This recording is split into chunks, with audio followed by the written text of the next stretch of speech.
ஏண்டி வெக்க கட்டவல வீட்டை விட்டு வெளியே போன்னு சொல்லி எம்பிட்டு நேரம் ஆகுது, இன்னும் ஏண்டி இங்கே நிக்கிற? சோத்துல உப்பு போட்டு தின்னாதானே சூடு தரணும் இருக்கும். இனி நான் எந்த தப்பும் பண்ண மாட்டேன். நீங்களே பாருங்க, நான் இனி நல்லவளா இருப்பேன். என்னைய புரிஞ்சுக்கோங்க. நீங்களே என்னை வெளியே அனுப்பிட்டா எனக்கு யாருத்தே இருக்கா? நான் எங்கத்தே போறது? என் அண்ணனும் அங்க வரக்கூடாதுன்னு சொல்லிட்டாரு. நீங்களே சொல்லுங்க, ஏன் அப்படி பண்றீங்க? அப்படி நான் என்னதான் தப்பு பண்ணிட்டேன்? அப்படியே நான் தப்பு பண்ணியிருந்தாலும் அதுக்கெல்லாம் மன்னிப்பே கிடையாதா?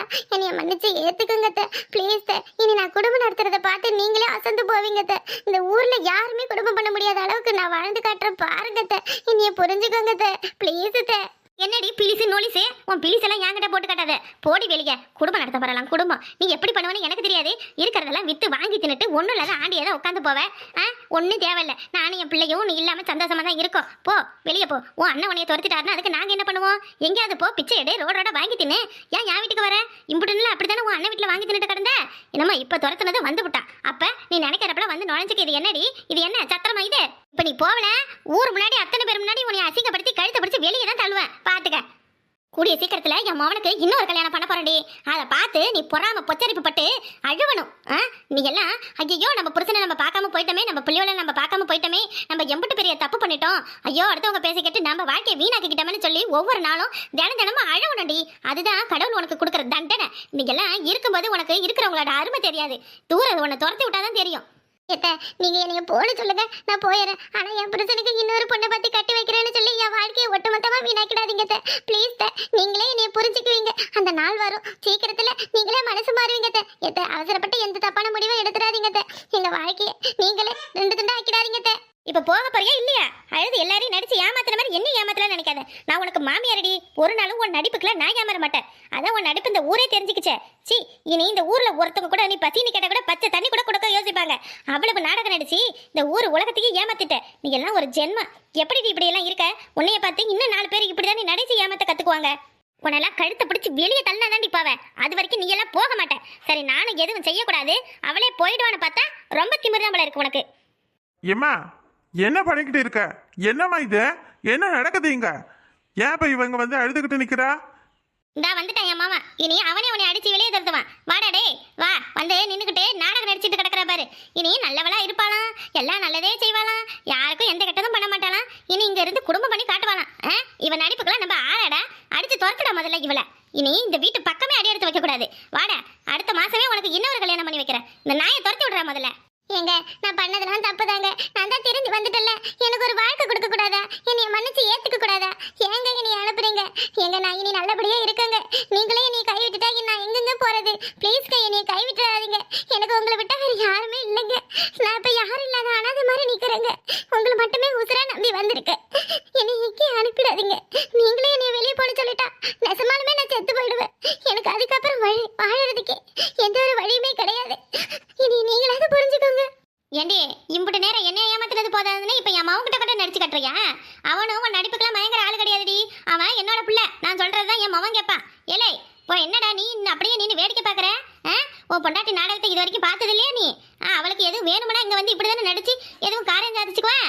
துரத்துட்டா முதல்ல வெளியே. உனக்கு என்ன வேலையா இல்ல? ஏமா என்னம்மா நீ? அவளை வெளியே அனுப்புன்னு சொன்னா அவ எங்க போவா? அவளுக்குன்னு யார் இருக்கா? என்னை விட்டா அவளுக்கு இந்த உலகத்துல வேற யாரும் கிடையாதுமா. அவங்க அண்ணனும் வீட்டை விட்டு வெளியே போன்னு அனுப்பிட்டாரு. இனி நம்மள அவளை வெளியே போன்னு சொல்லிவிட்டா அவ எங்க போவா? என்ன பண்ணுவா? அவதான் நான் மாறிட்டேன், இனி எந்த தப்பும் பண்ண மாட்டேன், என்னை ஏத்துக்கோங்க, நான் நல்லபடியா வாழ்ந்து காட்டுறேன்னு சொல்றாள்ல. அப்படி சொல்றவளுக்கு ஒரு வாய்ப்பு கொடுக்கணுமா? திருந்தி வர்றவங்களுக்கு வாழ்க்கையில ஒரு வாய்ப்பு கொடுக்கணும். அவங்கள விரட்டக்கூடாது சரியா? அவ இனி எப்படித்தான் இருக்கான்னு பாரம்மா. அவ என்ன இருந்தாலும் என் பொண்டாட்டி இல்லையா? அவளை நான் ஏத்துக்கிட்டு தான் ஆகணும். அவ 1000 தப்பு பண்ணியிருந்தாலும் அவளுக்கு மன்னிப்பு நான் கொடுத்துதாம்மா ஆகணும். அப்படி என்ன அவ பொல்லாப்பு பண்ணிவிட்டா சொல்லு? எனக்கு எதுவும் துரோகம் பண்ணிட்டு போயிட்டாளா? இல்ல இந்த அவ அண்ணன் வீட்டுல இருந்தா அவ அண்ணன் குடும்பம் நல்லா இருக்கணும்னு செஞ்சா. இப்பெல்லாம் எந்த பொண்ணுங்கம்மா இப்படி இருக்காங்க? நீயே சொல்லுமா.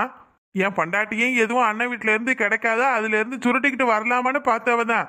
அப்படிப்பட்டவளே மாறி நம்ம அண்ணன் பாவம் கஷ்டப்படுறாரு, அவருக்கு எதுவும் நல்லது செய்யணும்னு உயிரை விடுற அளவுக்கு போயிருக்கா. அவளை பார்த்து நீ பெருமை தான் பட்டுக்கணும் சரியா? ஊருக்குள்ள யாரும் எதுவும் இவளை ஏதாவது சொன்னா கூட என் மருமவ இப்படியெல்லாம் செஞ்சிருக்கான்னு எல்லாருக்கும் நீ தான் எடுத்து காட்டி சொல்லணும். ஆனா நீயே வெளியே போன துரத்துனா மற்றவங்க எப்படிமா இவளை மதிப்பாங்க? நாம தான் இவளை புரிஞ்சுக்கணும். அடுத்தவங்க 1000 பேசுவாங்க தான், அதெல்லாம் காதில் வாங்கிக்கிட்டு இருக்க முடியுமா? இது என் தங்கச்சி எனக்கு ஒரு பிரச்சனை வந்திருந்ததுன்னா அவ அப்படி பண்ணியிருக்க மாட்டாளா? அப்ப நீ பெருமையா சொல்லியிருக்க மாட்டியா? என் மவனுக்காக அப்படியெல்லாம் பண்ண இப்படியெல்லாம் பண்ணான்னு. ஏமா கல்யாணத்துக்கு பிறகு பொண்ணுங்க அண்ணன் வீட்டுக்கு எதுவும் செய்யக்கூடாது, அண்ணனுக்கு எதுவும் நல்லது கெட்டது பண்ணக்கூடாதுன்னு ஏதாவது சட்டம் வரமுறை இருக்காமா? இந்த காலத்துலயும் இப்படியெல்லாம் இருக்கலாம்னு நினைச்சுக்கோமா. என்ன நீ? சரி போமா, உள்ள போய் வேலையை பாரு. எடி தங்கம், நீ முதல்ல கண்ணத்தோட ஏடி, நீ இப்படியெல்லாம் நடந்துக்கிட்டேன்னு நான் ரொம்ப பெருமைப்படுறேன்டி. எனக்கு ரொம்ப பெருமையா இருக்கு.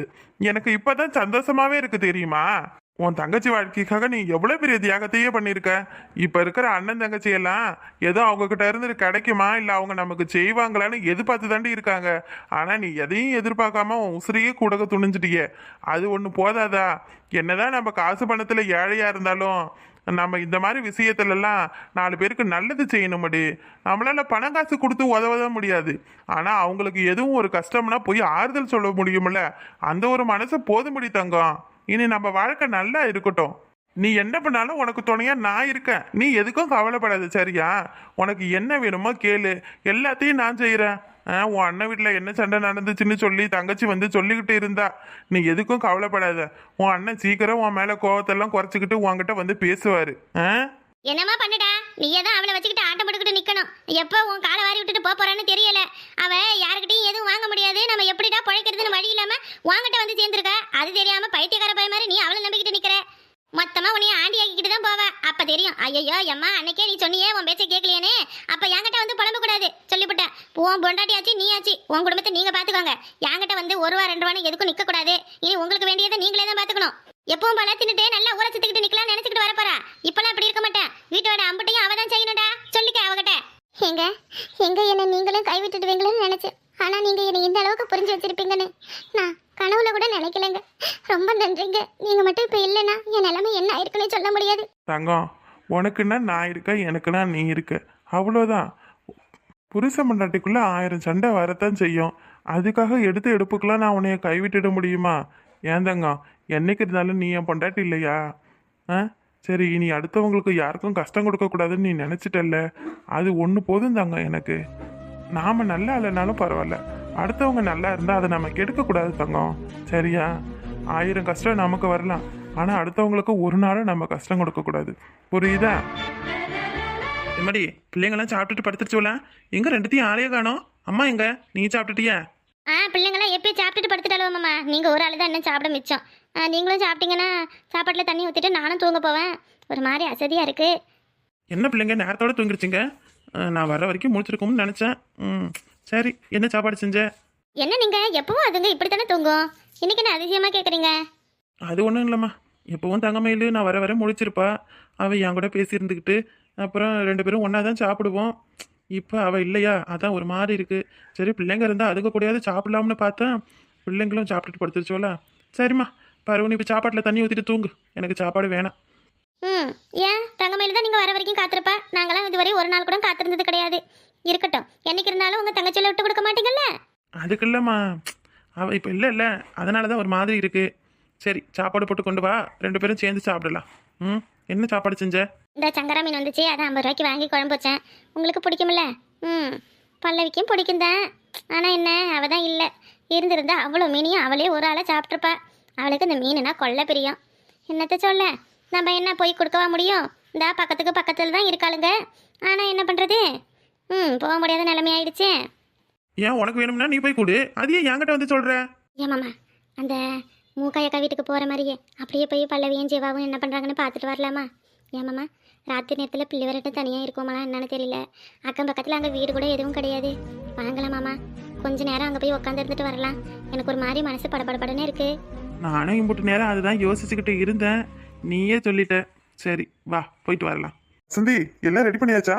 கிளம்பலாமா? அக்கா எல்லாம் ரெடியா இருக்கான்னு ஃபோன் பண்ணா. வசந்த், சின்ன பொண்ணு கூட வரலையா? சாப்பாடு செய்யவே ரொம்ப கஷ்டமா இருந்தது. காய்ச்சல் வேற அதிகமா இருக்கு. சரி, அவ வந்தா எதுவும் செஞ்சு கொடுப்பா. சாப்பாடு எடுத்துட்டு போய் பல்லவிக்கும் ஜீவாவுக்கும் கொடுத்துட்டு வரலாம்னு பார்த்தேன். என்ன இப்ப பண்றது? சரி இருங்க, நான் போய் ஏதாவது செய்யறேன். என்ன காய்ச்சல் அடிக்குதா? என்கிட்ட ஒரு வார்த்தை சொல்லவே இல்லை. என்ன நீங்க எதுவும் உடம்புக்கு முடியலன்னா என்கிட்ட சொல்லவே மாட்டேங்கிறீங்க சந்தி. இதுதான் எனக்கு உங்ககிட்ட பிடிக்கவே மாட்டேங்குது. எதுவாக இருந்தாலும் உங்களுக்குள்ளேயே வச்சிருக்கீங்க. என்கிட்ட சொன்னாதானங்க தெரியும். அப்பதுல இருந்து நான் கேட்டுக்கிட்டு இருந்தேன்ல, ஏன் டல்லா இருக்கீங்கன்னு. சரி, நீங்க எதுவும் 2 நாளா அலைச்சலா இருந்தீங்களே, அதனால டயர்டா இருப்பீங்கன்னு பார்த்தேன். இப்போ பாத்தீங்களா, அச்சோ அவங்க வேற பசியில இருப்பாங்க பாவம் ரெண்டு பேரும். என்ன வசந்தி, நமக்காக ராசாத்தி அக்காலாம் எவ்வளோ ஹெல்ப் பண்ணியிருக்காங்க. இப்போ அவங்க ஃபேமிலியில ஒரு ப்ராப்ளம் போது நம்மளால ஹெல்ப் பண்ண முடியாம போயிடுச்சுல. வசந்த் நீங்க எதுவும் ஃபீல் பண்ணாதீங்க, இருங்க ஒரு 10 நிமிஷம் தான். சாம்பார் வச்சுட்டு எதுவும் காய் தொட்டுக்க செஞ்சுட்டு வரேன், கொண்டு போய் கொடுத்துட்டு வரலாம். நீங்க அந்த டார்ச் அப்புறம் உங்களுக்கு தேவையான ப்ரஷ் சோப்பெல்லாம் வாங்கிட்டு வரணும்னு சொன்னீங்களே, வாங்குனீங்களா? நான் எல்லாத்தையும் வாங்கி ரெடியா வச்சிருக்கேன். நீங்க இப்போ சாம்பார் தானே வைக்கணும், நீங்க அப்படியே உட்காருங்க.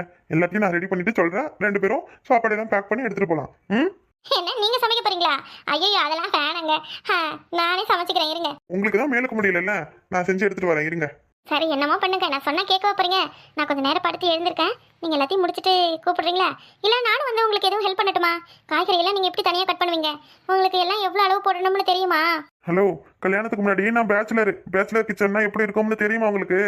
இதுவரை என் சாப்பாட்டை சாப்பிட்டு பார்த்ததில்ல நீங்க. இருங்க இருங்க, இன்னைக்கு சாப்பிட்டுட்டு எப்படி அசந்து போறீங்கன்னு பாருங்க. சரி சரி.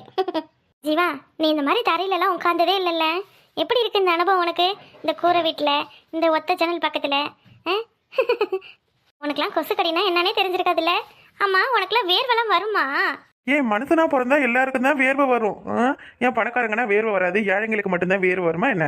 அப்படியெல்லாம் இல்லை, நாங்களாம் வீட்டில் அது இதுன்னு ஏதாவது வேலை செய்வோம், அப்பப்போ எதையாவது எடுப்போம் வைப்போம், கரண்ட்லாம் இல்லாமல் இருக்கும், அதனால் எங்களுக்கு வேர்வை வரும். ஆனால் உனக்குலாம் அப்படி இல்லைல்ல, உங்கள் வீட்டில் தான் ஒவ்வொரு வேலைக்கும் ஒவ்வொரு ஆள் உண்டாச்சே, அதான் உனக்கு வேர்வையெல்லாம் வருமானு கேட்டேன். ஏன் லூஸு, என்ன இருந்தாலும் அவங்கவுங்க வேலையை அவங்கவுங்க தானே செஞ்சுக்கணும். நான்லாம் யாரையும் எந்த வேலையும் செய்ய விட மாட்டேன். என் துணியே அந்த அக்கா துவைக்கிறேன்னு சொன்னாலும் இல்லைக்கா பரவாயில்ல கொடுங்கன்னு சொல்லிட்டு நானே வாஷிங் மிஷினில் போட்டுக்குவேன். அப்பவும் கையாலெல்லாம் துவைச்சு பழக்கம் இல்லைல்ல. நானா என் துணியை இதுவரை துவைச்சதே இல்லைப்பா, எங்கள் அம்மா தான். ஆனால் இனிதான் என்ன செய்ய போகிறதுன்னு தெரியலை. என்ன பண்ணுறீங்க ரெண்டு பேரும்? கவி மீனாட்சி வாங்க வாங்க. ஐயோ உங்களை உட்கார வைக்க சேர் கூட இல்லை. ஐயோ சாரி, தரையில் உட்காருங்களா? வாங்க மச்சான். நீங்கள் ரெண்டு பேரும் என்ன செய்வீங்க தனியான்னு சொல்லிக்கிட்டே இவர் புலம்பிக்கிட்டே இருந்தார். அதான் ஏன் இங்கேருந்து புலம்புறீங்க, வாங்க ஒருட்ட போய் பார்த்துட்டு வரலாம்னு சொல்லிட்டு கூப்பிட்டுட்டு வந்துட்டேன். பல்லவி, பாய் தலைவாணியில் அங்கே வெளியே வச்சுருக்கோம், எடுத்துக்கோ. என்னாச்சி அண்ணனும் மைனியும் வரலையா?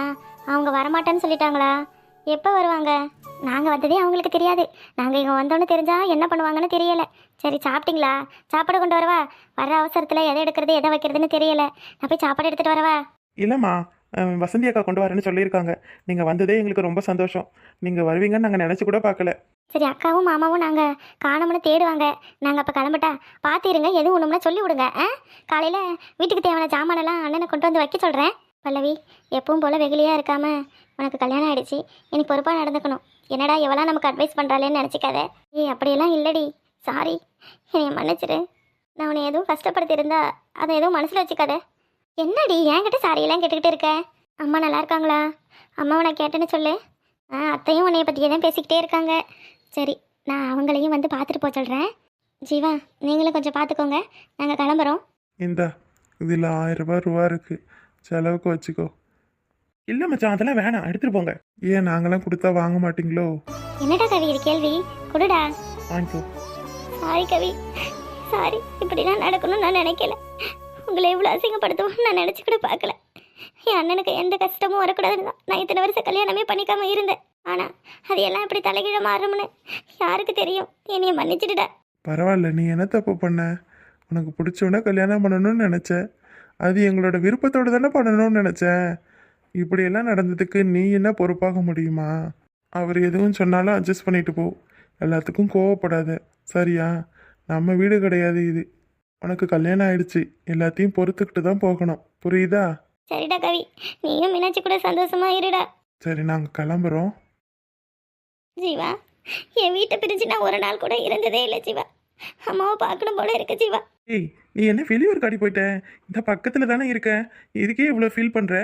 இதே வெளியூர்லலாம் கல்யாணம் பண்ணியிருந்தேன்னா நீ எல்லாம் ஒரு நாள் கூட வாழ மாட்ட போலையே. என் அண்ணனையும் அம்மாவையும் நான் பார்க்காம இருந்ததே இல்லை. என் அண்ணனை எனக்கு அவ்வளோ உசுறு. இந்த கவி என்கிட்ட பேசவே மாட்டா தெரியுமா? எப்பவும் எங்களுக்குள்ள சண்டை தான் நடக்கும். இப்போ தான் முதல்ல என் மேலே பாசமாக பேசுகிறான். இம்புட்டு இவனுக்கு என் மேலே பாசமே இல்லைன்னு தான் நினச்சிக்கிட்டு இருந்தேன். ஆனால் பிரிஞ்சாதான் தெரியுது எல்லாரோட பாசமும். அது எப்படி உன் தம்பிக்கும் உன் மேலே பாசம் இல்லாமல் இருக்கும்? பசங்கள்லாம் நிறைய பேர் பாசத்தை உள்ளுக்குள்ளேயே வச்சுக்கிட்டு வெளியே அவ்வளோவா காட்டிக்க மாட்டாங்க. பல்லவி, சிவா, மைனி, நீங்கள் என்னைய பார்க்க வராமலே போயிடுவீங்கன்னு நினச்சேன் மைனி. இப்போதான் அண்ணன் வரலையா? வந்திருக்காரு, வெளியே தான் நிற்கிறாரு. ஏன் மைனி உள்ளே வரமாட்டாரா அண்ணன்? ஏட்டி அவர் இம்புட்டு தூரம் வந்ததே பெருசு. ரெண்டு பேரும் தனியாக என்ன பண்ணுறீங்கன்னு புலம்பிக்கிட்டே இருந்தார். அதான் பிடிச்சி கையோட கூப்பிட்டுட்டு வந்துட்டேன். இன்னும் கொஞ்ச நாள் போகட்டும், இனி உன் அண்ணன் கடையா இங்கேயே தான் கிடக்க போறாரு பாரு. சாப்பிட்டீங்களா ரெண்டு பேரும்? காலையிலேருந்து சாப்பிடாம கிடக்குறீங்களா என்ன? இல்ல வசந்தி அக்கா சாப்பாடு கொண்டு வரேன்னு சொன்னாங்கக்கா. உன் அண்ணங்காரர் வேற போர்வையெல்லாம் சுருட்டி எடுத்துக்கிட்டு வந்திருக்காரு. இன்னைக்கு ராத்திரிக்கு வறண்டாவிலே படுத்துக்கிறாராம். மைனி என்ன பனி பெய்யுது, அதெல்லாம் வேணான்னு சொல்லுங்க. 2 பேரும் தனியா இருப்பீங்க, பயப்படுவீங்கன்னு உன் அண்ணன் பயப்படுறாருடி. இல்ல அதெல்லாம் இல்ல, நான் வேணா மாமா கிட்ட பேசட்டுமா? அந்த வெளியே தான் இருக்காரு, போய் பேசுங்க தம்பி.